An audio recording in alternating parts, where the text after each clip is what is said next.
dans une toute nouvelle vidéo. J'espère que vous allez tous très bien. Moi ça va, ouais, parce que je suis aux États-Unis, donc du coup ouais, ça va. Alors comme vous avez dû le voir dans le titre, aujourd'hui on va blablater. Je vais vous expliquer plein de choses. Je vais vous dire premièrement pourquoi est-ce que je vais faire cette année d'échange, pourquoi je fais cette année d'échange. Je vais vous expliquer mes péripéties parce que j'ai eu des péripéties. J'ai une vidéo qui va sortir très prochainement, la semaine prochaine je crois d'ailleurs. Ouais. Sur la chaîne YouTube de ISPA. Alors ISPA c'est l'organisme avec lequel je pars. Et je suis reporter pour eux, donc je fais des vidéos et sur leur chaîne, voilà. Donc vous pouvez aller voir cette vidéo là qui sortira certainement après celle-ci, enfin c'est confus mais voilà. Dans cette vidéo j'explique un petit peu ce qui m'est arrivé et je filme mon départ. Aujourd'hui vraiment c'est que du blabla. Si vous aimez pas le blabla, ok, et si vous aimez ça, prenez quelque chose à manger et restez là, je vais tout vous expliquer. Le premier point que je voulais aborder avec vous, c'est pourquoi faire une année d'échange. J'ai plusieurs raisons à vous donner. La première raison pour moi, c'est la langue. Vraiment, c'est... Tu pars un an dans un pays anglophone, donc tu reviens forcément bilingue. C'est une obligation. Et tous ceux qui disent que non, c'est pas vrai. Si tu te donnes, si tu parles, si tu vas être bilingue à la fin de cette année, c'est sûr. Voilà. C'est donc un vrai plus pour le futur. La langue... De nos jours, c'est vraiment quelque chose d'utile et quelque chose limite de super recommandé, quelque chose de super important. Donc avoir ce point en plus sur le CV, c'est super déjà. Après en plus, avoir l'anglais, tu peux partir dans n'importe quel pays, tu pourras te débrouiller, sachez-le, car l'anglais c'est vraiment la langue la plus parlée du monde, vous le savez. Et c'est pour ça que c'est super important, je pense, de nos jours de parler cette langue. Donc faire un séjour linguistique de 1 an, pour moi, c'est la meilleure des manières d'apprendre l'anglais. Voilà. Alors, j'ai choisi les États-Unis. J'aurais pu choisir un autre pays, j'aurais pu choisir l'Angleterre pour avoir l'anglais, l'Australie pour avoir l'anglais. J'aurais pu choisir le Canada également. Et j'aurais pu choisir bien d'autres pays pour avoir d'autres langues. Pour ça, je vous laisse consulter le site de ISPA et vous verrez absolument tous les endroits où est-ce que vous pouvez partir. Croyez-moi, il y en a beaucoup. J'ai choisi les États-Unis parce que c'est un pays vraiment qui me fait rêver. Vraiment, c'est... Je sais pas pourquoi, mais les États-Unis, je me sens bien aux États-Unis. Je suis déjà partie 3 fois aux États-Unis, donc je suis allée dans les endroits très touristiques, bien évidemment, parce que c'était des vacances. Donc je suis allée en Floride, je suis allée à New York et je suis allée... j'ai fait un road trip sur la côte ouest, c'est-à-dire que j'ai fait par exemple Las Vegas, Los Angeles, San Francisco et les parcs nationaux comme le Grand Canyon, voilà, pour vous expliquer un petit peu. Et durant ces 3 voyages, je me suis toujours dit, ok, ce pays-là, vraiment c'est quelque chose. J'adore ce pays, j'adore cette ambiance, j'adore cette atmosphère. Emma, sois claire Emma. J'adore vraiment la vie américaine, c'est une vie démesurée. Je peux vous donner un exemple tout de suite. Voilà, quand vous commandez un thé dans un restaurant, on vous donne ça. Voilà, c'est démesuré. J'adore, vraiment j'adore. Il y en a qui vont vraiment pas aimer, moi j'adore. Vraiment cette vie-là aux États-Unis, les maisons américaines, les high school, le bal de promo, le homecoming. Bien évidemment, je vous ferai partager absolument tout ça sur cette chaîne et sur la chaîne d'ISPA. Il y a également Halloween, Thanksgiving, Christmas, avec l'accent toujours, hein.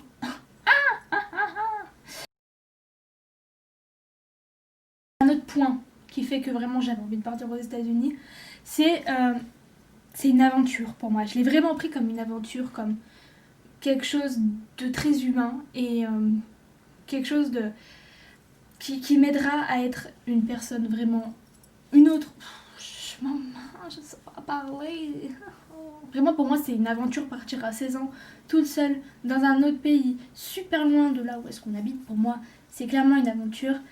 Il faut en avoir dans le pantalon pour faire ça je pense, et c'est pas en voulant me mettre en avant parce que il y a beaucoup de gens qui le font, je suis pas la seule, et vraiment c'est quelque chose qu'on partage entre nous, et je pense que vraiment ouais il faut en avoir dans le pantalon. Le Covid, wesh.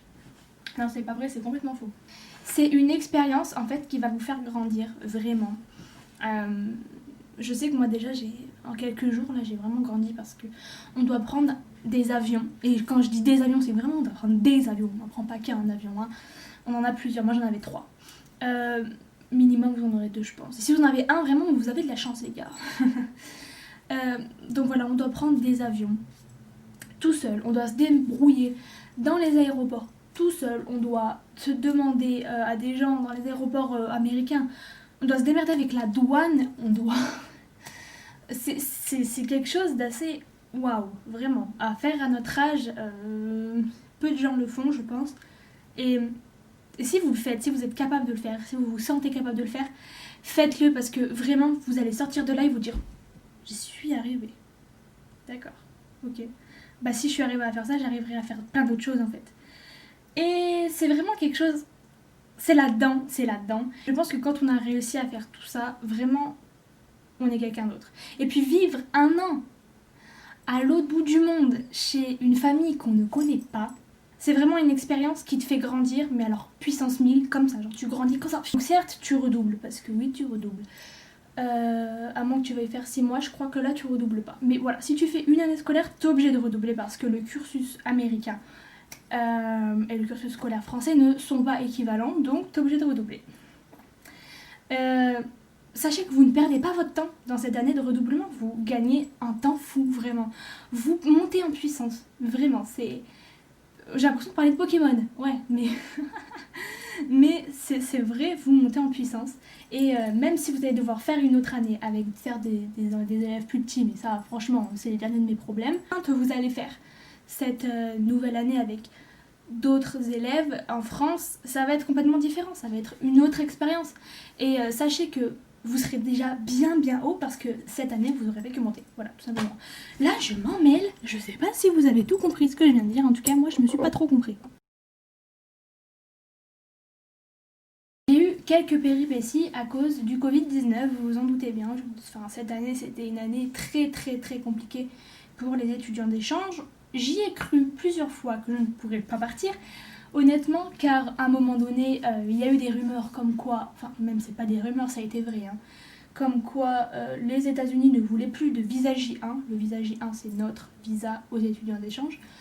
Ils n'en voulaient plus, voilà. Donc là, je me suis dit, ok, changement de situation, qu'est-ce que je fais? Ok, je vais en Australie. Voilà ce que je me suis dit, honnêtement, parce que dans ma tête, je devais partir. Alors quoi qu'il arrive, je partais. N'importe où, mais je partais. Et puis finalement, les visas J1 ont été acceptés avec la loi INE qui a été créée pour justement les étudiants. Du coup, ce qui fait que, ok, hop, on peut repartir. J'avais une famille d'accueil qui m'avait pris en mars, début mars. Alors j'ai eu beaucoup de chance car j'ai eu une famille d'accueil très vite. En fait, vous pouvez avoir une famille d'accueil un petit peu n'importe quand dans l'année. Mais il est vrai que ne vous attendez pas à l'avoir tout de suite. Voilà, vous pouvez attendre même jusqu'à 3 semaines avant de partir ou même 2 jours avant de partir. Il y en a que c'est très rapide. Mais moi je l'ai eu très tôt, j'ai eu beaucoup de chance, j'ai pu donc communiquer avec cette famille pendant des mois et des mois en anglais. Et j'avais une autre étudiante d'échange allemande qui était censée venir avec moi. C'était donc un double placement. Et ça avait l'air vraiment super, donc j'étais censée partir dans le Wisconsin, donc c'est un état plutôt froid, donc là-dessus j'étais pas hyper heureuse, mais en soi la famille était super, donc du coup, voilà. Finalement, l'Allemande qui devait partir avec moi n'a plus voulu partir, donc elle a annulé son contrat en août. Ouais, en août. Elle a annulé vraiment très tard, je trouve, et donc du coup ce qui faisait qu'on n'avait pas la place de prendre un nouvel étudiant d'échange car c'était trop tard. Super. Je me suis retrouvée donc avec cette famille d'accueil et juste moi.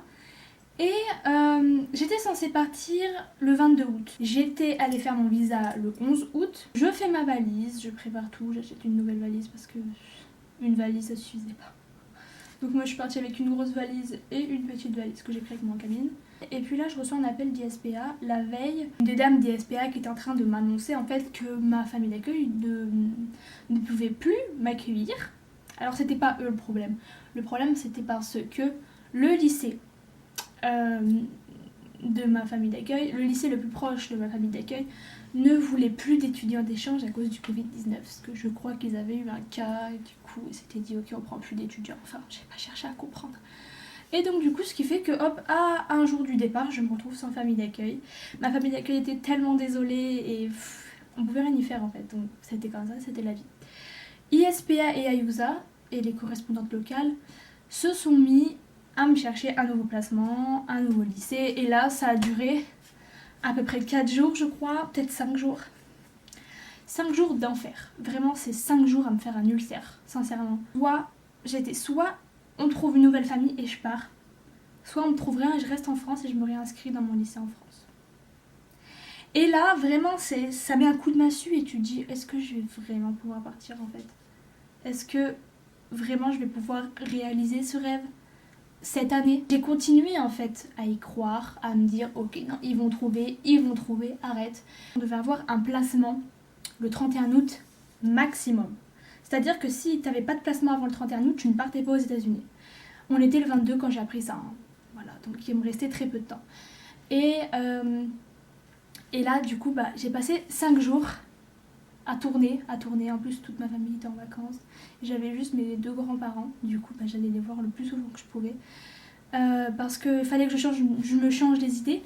Et vraiment, j'ai passé 5 jours horribles. 5 jours à tourner dans mon lit, à me dire mais qu'est-ce que j'ai fait et pourquoi ça m'arrive à moi. Forcément, j'étais vraiment dans un état très très mauvais. Hein. Et puis arrive jeudi. J'étais chez mes grands-parents. C'est passé le temps. Et on m'appelle. Donc là, je me dis ok, trop cool, ils m'appellent, qu'est-ce qu'ils vont me dire? Et donc, ils m'avaient finalement trouvé une nouvelle famille d'accueil. Donc c'était une famille temporaire de ce qu'ils m'ont dit, donc une famille qui ne voulait pas s'engager sur l'année, mais quand je leur ai parlé ils m'ont dit on est super content de t'accueillir sur l'année. Donc j'ai pas trop compris mais ok on y va, de toute manière on y va. Donc c'est une famille dans le Missouri. Voilà, vous pouvez voir ici c'est la plaque du Missouri. C'est un état dans le centre de l'Amérique, je pourrais vous mettre une photo juste ici si vous voulez. Je suis partie 2 jours après avoir su. Donc vraiment c'était un départ très très très... C'était en mode ok je sais que je pars, le lendemain je pars. Et en vrai ils m'ont préparé ISPA à ce genre de choses, du coup j'étais pas choquée, j'étais pas en mode mais pourquoi, mais c'est bizarre. Non j'étais préparée donc finalement j'ai foncé. Le lycée qui m'a acceptée dans le Missouri a demandé que j'ai une quarantaine de 10 jours. Donc ce qui fait que le lycée, je crois, a repris le 24 août. Donc ils ont repris il y a un bon petit moment quand même. Hein. Et moi, je suis arrivée le 31 août. Donc je suis arrivée déjà bien après la rentrée. Et je dois rester 10 jours confinée chez moi. Donc alors, je ne suis pas réellement confinée chez moi. Je fais tout ce que ma famille d'accueil fait. Mais j'ai pas le droit d'aller au lycée. À cause du Covid, bien évidemment. Donc là, ça fait à peu près 4-5 jours que je suis confinée. C'est un peu chiant, je préférerais vraiment aller au lycée. Là j'ai hâte d'aller au lycée, qu'on se le dise. Surtout là quand ma famille d'accueil, quand tout le monde travaille chez ma famille d'accueil et que je suis toute seule, je me dis ok mais j'aimerais bien faire quelque chose quoi. Donc cette quarantaine c'est un petit peu bénéfique pour moi je dirais. Car du coup j'ai le temps de me faire à ma famille d'accueil, j'ai le temps de prendre mes marques dans la maison. Je les ai d'ailleurs déjà prises, c'est plutôt cool, vous pourrez voir le room tour, je vous montre un petit peu comment ça se passe. Si je le mets en ligne, parce qu'il faut que je demande à la famille d'accueil si je peux faire un room tour, bien évidemment. Faut demander les gars, faut demander, on n'est pas chez soi. Alors j'espère que cette petite vidéo vous aura plu, que vous aurez pu voir un petit peu comment s'est passé mes débuts, comment ça se passe même le avant. Et surtout qu'il faut toujours garder le moral parce que mine de rien, je m'en suis sortie quand même et je l'ai fait. Et j'espère que ça vous aura donné envie de partir tout comme moi aux États-Unis parce que c'est une expérience de ouf que je suis en train de vivre et je veux vraiment à travers moi, à travers mon expérience vous faire partager tout ça et vous donner envie parce que vraiment les gars, si vous avez l'opportunité de le faire, foncez. Qu'est-ce que vous attendez? Foncez. Bon allez, je vous dis à dans une prochaine vidéo et voilà, je vous embrasse. Bisous.